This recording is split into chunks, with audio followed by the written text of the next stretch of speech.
When I work on myself, when I read things, I make little notes to myself of what I want to include in my healing, what I want to use as an affirmation, words that work. And that's what these 2 pages are, but unfortunately I didn't write down where I got it from. So these definitions I'm going to give you are not mine. I don't know who to attribute them to. Maybe Brent Phillips, but I'm not sure. So we'll just go with them and make them anonymous for right now. They're important to me because we're going into a healing ceremony, and healing is all about intention.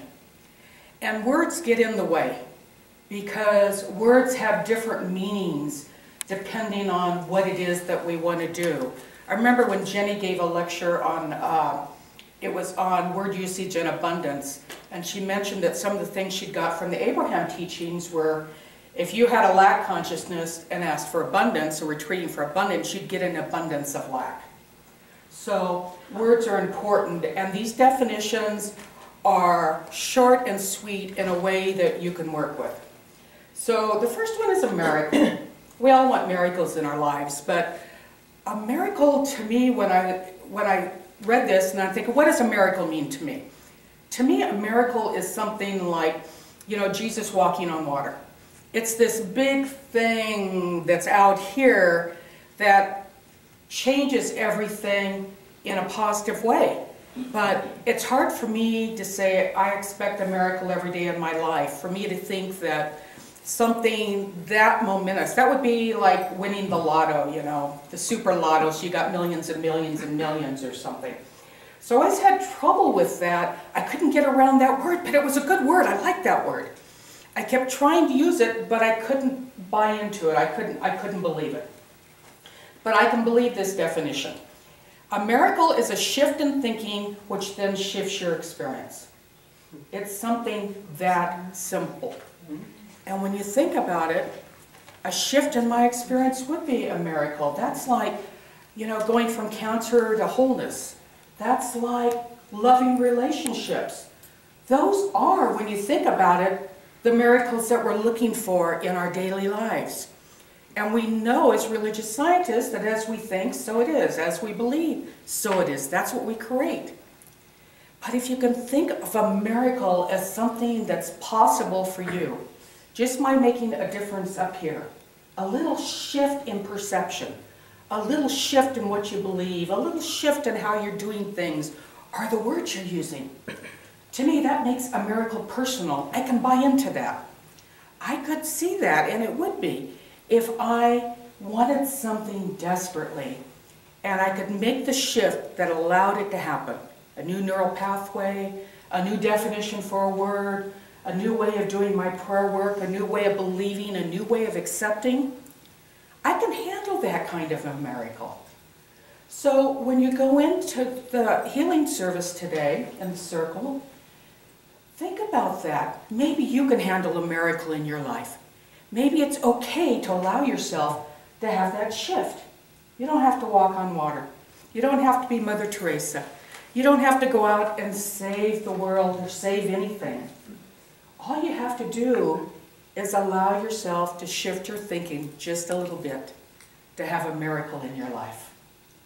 And we can all take those. There are things we want badly enough to buy into. You want your health. You want your family's health. You want your kids to find jobs. You want transportation. You want a job. You want friends. All of these wonderful things. But it takes something inside of us to make that happen. So let me read it again. A miracle is a shift in thinking which then shifts your experience. So we've been talking about forgiveness this month. Well, I've been working on forgiveness for years, and it came up again with Jenny got an insight today about some work I need to do on forgiving myself. But forgiveness has been hard for people. What's your definition of it? You know, and if I've been raped, can I forgive the person who did it? So do you have to forgive them? Do you forgive yourself? What does that mean? How do you forgive your parents? It's all involved, and Bob got us on the right track when he talked a couple weeks ago about the connections. You know, cleaning connections, having a good connection, doing that. And that's about a little shift in thinking too, a little miracle that allows you to do that. So you take your little miracle and you apply it to forgiveness. And I love this. I forget who talked about, but I know we've talked about before, not judging. That judging is how we get in the mess in the first place. How we're domesticated, how we're taught. So we have these rules that we live by, our belief system. Is it right or is it wrong? Did they do good or did they do bad? Did I do good or did I do badly? It goes on for all of us. So looking at not judging, forgiveness is looking at people with the spiritual knowledge of their innocence rather than the mortal perception of their guilt. In basic terms, that means we're connecting to the divine in everybody. I see the Christ in you, or I see the God in you, or I see the spark in you. And that's what I'm loving. That's different from behavior. I can make a mortal judgment on the behavior, and I'm going to have to work on forgiveness for that. But we want to go past that, past the behavior, past what people have done or haven't done, what we've done or haven't done. And again, clearing the connection to Source so that we are so in the moment of love, so in our connection to Source, that that's all we see when we look at everybody. We see their light, their essence, their beingness, the God in action in them. That's there somewhere. For a lot of people, it's hidden away. It's a little bitty flame that's got walls around it, and they may not even know they have it. But it's there. We're all God. It's there somewhere. And if we can see it in someone and recognize it, we help make it real. We help make it manifest. We help everyone heal, because those people are our mirrors. And if we can see the divine in our mirror, we're looking at the divine in us. So, forgiveness is looking at people with the spiritual knowledge of their innocence, rather than the mortal perception of their guilt. So we take a little miracle, we're changing our thinking. We're looking at the divine. And he also says the action is that we are surrendering the aspect of the mind that is blocking divine correction. Last month when we went in the healing service, we talked about releasing blocks, letting the blocks go. But it's a partnership with Source, with God. We are allowing more of God within us, more of God's action within us. We are allowing that help. And we're surrendering all those secondary gains. We're letting go of what keeps us stuck. You look at someone that's in a nursing home, and all of a sudden the family's all there because they're going to pass. And people are praying for a miracle. But the miracle could be the healing, but the miracle also could not happen, because if the person has the miracle, they go back to the nursing home and nobody visiting, and they're lonely again. So it's easier to pass on than to live with the pain. We have all those things, why we do things, why we're attached to things, why we hold on. Because it feeds something in us somehow. And we're afraid to let go of it, because to us it's a death. I am my pain. I am my victimization. We're trained to be that way. That's who we become, because our story is so big and so momentous to us, and we don't know how to get past the story.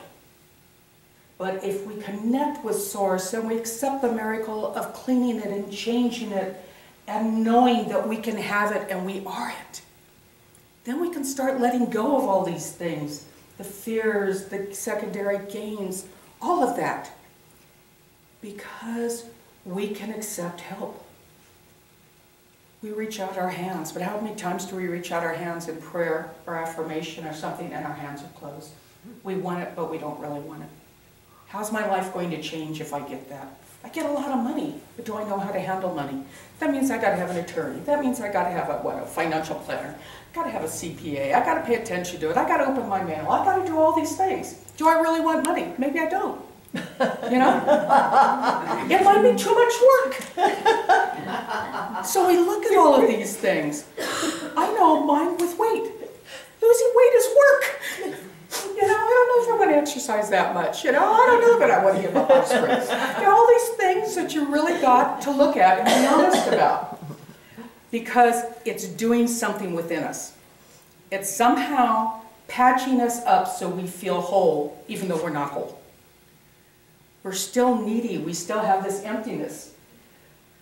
But what are we going to accept to get rid of the emptiness? And we got to walk through the fear. We can't cut it out and throw it away. Hey, it follows us. It's with us. It is us. It's about integrating everything back in. All my mistakes, all my learnings, all my wisdom. He had another thing. I love this. I can absorb all my losses and mistakes, learn wisdom, and move forward through new doors, openings to new opportunities, and I always prosper. I should say almost we, because we include source. And sometimes that I separates. It's I have to do it. I have to change. I have to work this hard. When maybe it doesn't have to be that hard to do if we're accepting source. Because when you're accepting God's source, you're focused on that. You're focused so much on the love. You're focused so much on the connection and the oneness. And that in itself is a miracle. And all the other things flow away because there's no room to think about them. There's no room to have them. Excuse me. There's no room to be them. When we talk about the now and focusing on the now, that's why. Because in this moment, I'm not worrying about the past. I'm not worrying about the future. I'm just focusing on what is right now. And in that moment, I can let God's source in. I can accept that. And be more. And being more shouldn't be scary. It should be glorious. I bet if we could all see our energy fields, we'd be the most beautiful thing that was going on right now. Like fairies, everything dancing and waving in these colors together. We're beauty. We're love. We are connection. So as you think about your intention today, what is that intention? What do you really want?